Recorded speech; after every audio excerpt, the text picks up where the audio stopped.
person with important responsibilities and who's a known figure, when he, sort of takes up a Chinese drone in his hand and then, belittles the entire industry, that's when young people like me also have to speak up because it's just, quite frustrating.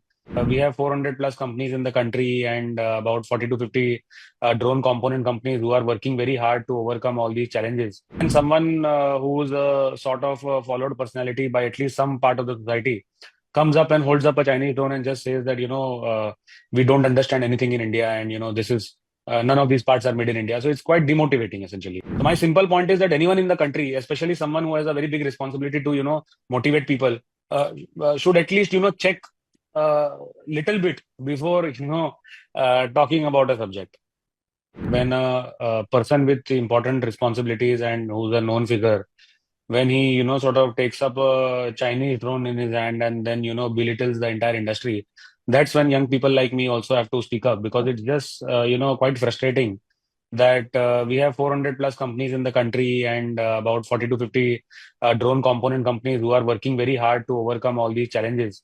And then someone who's a sort of followed personality by at least some part of the society comes up and holds up a Chinese drone and just says that, we don't understand anything in India and, this is none of these parts are made in India. So it's quite demotivating essentially. When we see our comparisons with the drone technology with China or any other country for that matter, how do you find India in the world of drones making and operating drones and all other regulation and all other things which are related to drones? How do you find India in comparison with other countries, China or for that matter any other country?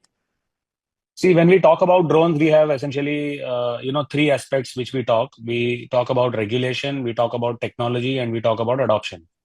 So since 2021, government has come up, like a front runner, basically with a swinging bat, and has made sure that policy and the regulations, which is the first aspect that is very clear. In 2021, government proactively, with support of industry and academia, took a stance that we no longer believe that we are confused or we are, looking at drones from a confusion lens. We very clearly understand that drones is a opportunity. Technology has been used since quite some time, but it has to be one of the most important technologies going forward, which is when there was a focus built on making India a global drone hub. First thing that led to this entire focus on drones is that there was a ease of doing business. A regulation came out, which essentially talked about how people can manufacture drones, certify drones, fly, and various other things around the regulation. Before this, we had multiple sets of regulations where to interpret the regulation also you required a lawyer first. So let's say there are two people out of a engineering college, they want to build a drone company. First, they would need to hire a lawyer, understand regulations and all of that. It was going on since quite some time. First time government came and said, you know what, by the way, the language of the regulations will also be very easy so that the young person in the country can understand it himself. Then government announced incentives, the financial incentives. You do 100 rupees of sales, and if you have raw materials and other expenses towards the goods that have been gone, let's say, for example, that is 40 rupees. 100 minus 40, the net value is called as value addition, and on that government gives 20% incentive. And third, government said, by the way, you know what? We don't want to do ease of doing business and financial incentives for everyone. We want to disproportionately support, Indian ecosystem. So there was a blanket ban on the import of foreign drones. Lot of people looking at my video and other aspects, keep talking loosely, saying that but people are getting Chinese components, people are getting foreign components and all. From a policy perspective, it is absolutely clear. As of now, presently, there is ease of doing business. There are financial incentives, which the scheme got over. Now there is a potential of a new scheme coming up. And third, there is an import ban on import of drones as a whole and as a part, like as a kit, essentially. So now we are going to the next step. The next step is basically talking about the technology part, which is how do you make sure that you have supply chain and you have components being built and all, which is slowly ramping up in the country. We have so many companies who are doing more than 60%, 70% indigenous content. So I don't understand how this comes out that we don't have any understanding of components. No one is building components in the country. And third and most important, which is adoption. India is the only country where about 300,000 villages, 3 lakh villages have been mapped with drones, and there is land record digitization that is happening. India is the only country where there are 15,000, women self-help groups that are getting drones and training and deployment of agriculture spraying drones in such a large number. India is the only country where, more than 10 states, they have done pilot projects on healthcare delivery. So all of this is being happening. And, you totally disregard this and say, we have no understanding of this tech and we are not building anything. Especially the point is by handling, a drone that is of DJI and that is banned. I mean, that is slightly, discomforting to me and, maybe the entire community as a whole.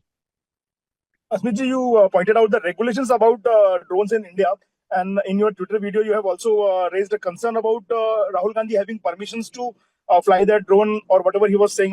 So, what are the regulations for a person which you believe that Rahul Gandhi has not followed?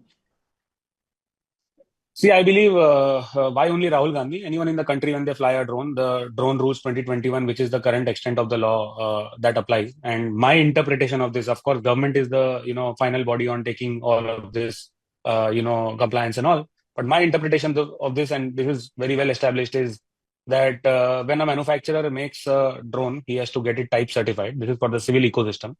When a person owns the drone, that drone has to be registered. Person who tries to fly a drone should have a remote pilot certificate. This is as per the 2021 regulations. And if you fly drones in certain areas that are restricted, which are called red zones or yellow zones, you need permission from the appropriate authority. In case of red zone, which is sensitive areas like Delhi and all other cities, you need permission first from Ministry of Civil Aviation and Ministry of Home Affairs.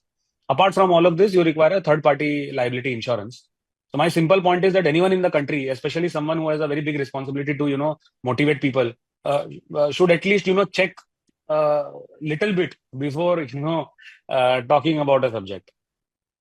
So, if we see the whole matter in totality, you are of the firm view that India is far ahead of many countries in the drone system, and our ecosystem supports the whole trade of drones and operation of drones and adaptation of drones. See, regulations is very clear in that regulations is very clear. We are now working on enabling long range regulations and delivery, of urban areas and long range, that is already being worked upon. Adoption is very clear. We have armed forces and we have many other, use cases where drones are being adopted in large numbers. And technology wise, there is a very concentrated focus by both the defense forces as well as the civil ecosystem to make sure that localization can increase. But clearly saying that we have no understanding of components and no one builds any components in India. Well, I think, I would be very happy to not just one person, but to anyone who has doubt about this, introduce them to 10 companies who are building fantastic components. They may be small, but they are doing very well. They are all Indians. They are putting their effort. So, I mean, that is the calibration that I would, request everyone who's talking about the subject to put in.